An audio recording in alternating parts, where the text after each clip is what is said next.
దేవుడు మనకు అనుగ్రహించిన వాగ్దానం నిమిష మాత్రము. బైబిల్లో ఒక మాట ఉంది, ఏమిటనంటే ఈ నిమిషం మాత్రం, ఈ చులకని శ్రమ మన కొరకు అంతకంతకు మహిమను తీసుకొస్తుందని ఉంది. ఇప్పుడు రాబోతున్న మహిమ ఎదుట ఇప్పటి కాలపు శ్రమలు ఎన్నదగినవి కాదని మరొక చోట రాయబడి ఉన్నదండి.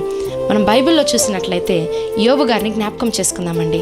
ఆయన జీవితంలో నిమిషం మాత్రమే కొంత, అంటే ఇంత టైం వరకే, ఇంత లిమిట్ వరకే దేవుడు అతన్ని శ్రమలకు అప్పగించాడు, అనుమతించాడు.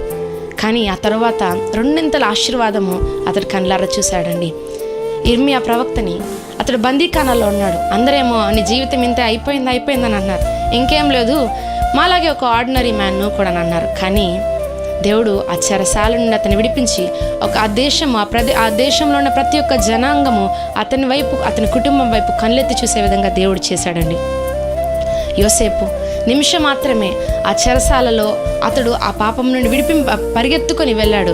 కానీ దానికి ప్రతిఫలంగా దేవుడు అక్కడ అతనికేమి, అరే నువ్వు చేసింది మంచిదని చెప్పి మనుషులు ఎవ్వరు అతడు పొగడలేదు. కానీ అతని మీద ఒక నెపం వేయబడింది. దానివల్ల అతడు చెరసాలకు వెళ్ళాడు. ఆ నిమిషం మాత్రం, దేవా నేను చేసింది మంచే కదా, నన్ను ఎందుకు చెరసాలలో వేశారు, నేనేం తప్పు చేయలేదు కదా, నువ్వన్నీ చూస్తున్నావు కదా, నాకెందుకు ఇది అనుమతించావని అతడు అనుకోలేదండి. దేవుడు ఏం చేసినా నా కొరకు మంచే చేస్తాడని తన హృదయంలో నమ్మాడు. విశ్వసించిన వాడు కలవరపడాడు.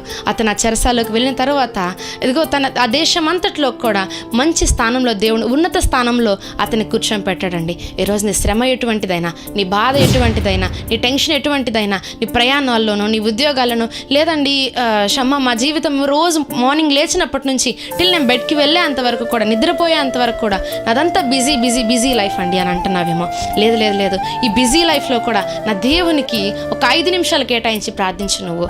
ఆయన ఈ నిమిషం మాత్రం ఉండే ఈ శ్రమను గురించి పట్టించుకోదు. నిమిషం మాత్రం ఉండే నీ లోన్స్ ఇంకా తీరలేదని చెప్పి బాధపడుతున్నావేమో, లేదంటే నీ ఎగ్జామ్స్ గురించి బాధపడుతున్నావేమో, లేదు నా లైఫ్ ఏమైపోతుంది, నా కెరీర్ ఎలానే ఇంకా ఏం సెటిల్ అవ్వలేదు, నా జీవితం ఏమైపోద్ది, ఇంకా మ్యారేజ్ అవ్వలేదు, నాకు ఇంకా ఒక కుటుంబాన్ని నేను ఇంకా పోషించట్లేదు, నాకేం బాధ్యత లేకుండా తిరుగుతున్నానని మనుషులందరూ అంటున్నారని వారందరి మాటలను బట్టి చాలా రోజుకి ఇంకా దిగజారిపోతున్నావేమో. ఈ నిమిషం మాత్రం ఉండే శ్రమను పట్టించుకోవద్దు.